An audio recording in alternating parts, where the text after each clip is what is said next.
তো আসসালামু আলাইকুম, সবাই কেমন আছেন? আশা করি সবাই ভালো আছেন। তো আজকে দেখাবো যে আমরা হোটেলে যে মিষ্টি বানাই ওটা একদম কারিগর কাকার কাছ থেকে সম্পূর্ণ প্রসেস দেখাবো। আপনারা অনেকেই কমেন্ট করেন যে মিষ্টি ফাইটা যা ভাঙে যা, তো ওরকম মানে কারিগর কাকার কাছে আজকে সব একবারে তথ্য দিব আপনাদের। তে কাকা মিষ্টি ছাড়বো, তো আমি আছি আপনার সাথে আজকে সম্পূর্ণ শেয়ার করব মিষ্টি রেসিপিটা। তো সবাই দেখতে থাকুন। তো মিষ্টির প্রথম কাজটাই হলো সঠিকভাবে শিরাটা করা। শিরাটা যদি সঠিকভাবে না করতে পারেন, তবে মিষ্টি কিন্তু ভাঙা যাব অথবা শক্ত হব অথবা একটা কিছু মানে খারাপ হবো। তবে শিরাটা অনেকটা ইম্পর্টেন্ট শিরাটা করার জন্য। শিরাটা এমনভাবে রাখবেন যাতে ওরকম ঘনও না আর ওরকম পাতলাও না। বেশি রকম যদি পাতলা রাখেন তাহলে কিন্তু মিষ্টি এই অতিরিক্ত ফিককে ভাঙা যাওয়ার সম্ভাবনা থাকবো। আর যদি অতিরিক্ত ঘন রাখেন তাহলে কিন্তু মিষ্টিটা আপনার ফুলবো কম, মানে ফিকবো কম। তাহলে দেখবেন যে মিষ্টি আপনার মানে ওজন কম আসবো, মিষ্টির ভিতরে শিরা কম ঢুকবো। তো এরকম আর কি শিরাটা মানে ভালোভাবে করাটা অনেকটা ইম্পর্টেন্ট। তো মিষ্টি যখন ছাইড়ে দিবেন তখন অবশ্যই অতিরিক্ত ঝাল রাখতে হবে। যেমন মিষ্টিটা ছাড়ার সাথে সাথেই যতক্ষণ পর্যন্ত মিষ্টিটা শিরার নিচে না যাইব ততক্ষণ পর্যন্ত মিষ্টিটা ভালো থাকবো না। তো কারিগররা সবসময় চেষ্টা করে যে মিষ্টিটা যখন শিরাতে ছাড়বো সারার সাথে সাথেই অতিরিক্ত জাল দেওয়ার। অতিরিক্ত জাল দিলে শিরাটা যখন আপনার উপরে ভাইসে উঠবো মিষ্টিটা নিচে যাবো তখন মিষ্টিটা খুব ভালোভাবে ফিকবো। ভালোভাবে ফিকার জন্য মানে থাকবো। যদি কারিগররা কারিগররা প্রথম মানে মিষ্টিটা ছাড়ার পরে তাদের একটা চিন্তা যে শিরা কিভাবে উপর উঠাবো আর মিষ্টি কিভাবে নিচে যাইবো। যতক্ষণ মিষ্টি উপরে নিচে থাকবো শিরার নিচে, ততক্ষণ মিষ্টিটা খুব ভালো থাকবো, মানে মিষ্টিটা পরিপূর্ণভাবে ফিকবো, সম্পূর্ণ সব দিক দিয়ে ভালো হবো। তো অনেকটাই জাল দেওয়ার চেষ্টা করবেন। তো কারিগর কাকে একটা মিষ্টি ছাড়ছিল, আর পাশাপাশি আরেকটা মিষ্টির মানে কাজ একটু আগায় রাখতেছে। তো কারিগর হওয়াটা অনেকটাই ক্রিটিক্যাল বিষয়। যেমন আপনার একটা কারিগর হওয়াটা অতটা সোজা না, অনেকটা কঠিন ব্যাপার। একটা কারিগর হবার চাইলে কমপক্ষে 1-2 বছর আরেকটা কারিগরের সাথে প্রথমে যোগালি দিতে হয়, যেমন হেল্পারি করতে হয়। আর একটা মিষ্টি শিকাটা অনেকটাই বোঝার কিছু আছে। আপনি দেখবেন মিষ্টি নামানোর অনেক কাজ। হয়তো মিষ্টি নামাবেন একবার ফিকবো না, হয়তো মিষ্টি ভাঙ্গে যাব, হয়তো মিষ্টি ওজনে কম আসবো, হয়তো ভিতরে বিসি আসবো। তো অনেক কিছুই আরো আপনার মানে বোঝার আছে। তো আমি ইনশাল্লাহ চেষ্টা করব আমার এই পেজ থেকে সবাইরে মিষ্টি দই, যেমন কোরমা, তারপরে আপনার আরো আছে লাড্ডু মাড্ডু, এইসব মানে অনেক কিছু যে যে যে যে কটা জিনিস আমার খারিয়ার কাকার দাম বানাই সব কটাই এই চ্যানেলের মাধ্যমে আমি মানে শেয়ার করব। তো যারা যারা পছন্দ করেন বাসায় মিষ্টি বা দই এরকম কিছু বানায় খাওয়ার জন্য, তো আমার চ্যানেলটা সাবস্ক্রাইব করবেন। তো চেষ্টা করবো সবারই ভালো পরামর্শ দেওয়ার। আর কোনো দই মিষ্টি যাই বানাবার চান, বানাবার যায় যদি কারো কোনো সমস্যা হয় বা কোনো সমস্যা ফিল করেন যে ভাঙে গেছে বা সমস্যা হয়েছে, তো আমার কমেন্টে জানাবেন। অবশ্যই আমি কারিগর কাকার কাছ থেকে আমি পরামর্শ আপনাদের দিব। তো আমিও মোটামুটি একটু কারিগর, আমি যে একবারে বুঝি না এরকম না, আমিও বুঝি।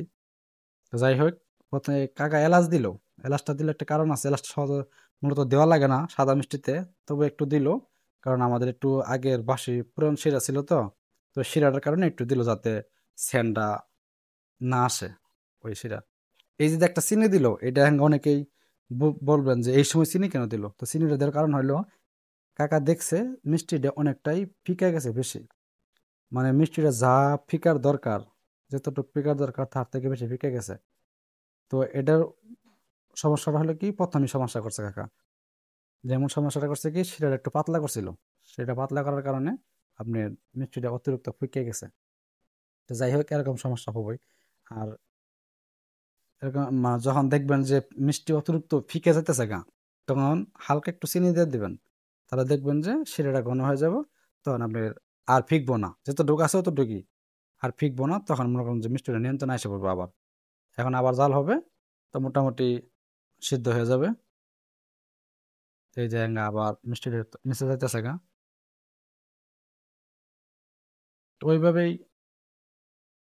তো আরো মিষ্টির কোনো সমস্যা বা মিষ্টি আরো অনেক খাওয়ান। দিব আমি। তো এখন মোটামুটি মিষ্টি ঝাল হয়ে গেছে। আমি একটু মাঝখানে কাটে রাখছিলাম, একটু বেশি লং হয়ে যাবো দেখে। তো এখানে যে দেখেন পানি দিতেছি, এটা হলো একদম সাদা কলের পানি। এটা আপনি যখন মিষ্টি সিদ্ধ হয়ে যাব, সিদ্ধ হওয়ার পরে তখন এই মিষ্টিতে এরকম মানে সিদ্ধ হওয়ার পরে এরকম করে পানি দেওয়া লাগবে। তখন এই মিষ্টি যখন পানি খাবো, এই যে এইভাবে পানি দিবেন। যেমন ধরেন বেশি না, আমরা এনে দিছি তো আপনার 3.5 কেজি ছানা, তো এই জায়গায় আমরা পানি দেই 2 থেকে 3 কেজি পানি দেই। তা আপনারা বাসায় যদি কেউ করতে চান তো ওই অনুমানে পানি দিবেন। এইভাবে মনে করেন যে পানি দিলে মিষ্টিটা যখন ফিকবো, ফিকার পরে যখন এই মিষ্টিটা নামায় রাখবো, রাখার পরে আপনার 4-5 ঘন্টা থাকবো, 4-5 ঘন্টা বা 3 ঘন্টা। 3 ঘন্টা পরে মিষ্টিটা আপনার ঠান্ডা হওয়ার পরে তখন এই পানিটা বাইরে পড়বে মিষ্টি থেকে, বাইরে তখন আমরা নতুন করে আবার ভিতরে সিরাপ ঢুকবো।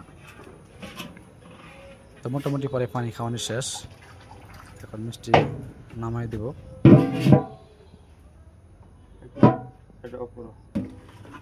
তো মিষ্টি সাদা করার একটা বিষয় আছে, আপনার অ্যাকুরেট ছানা লাগবে।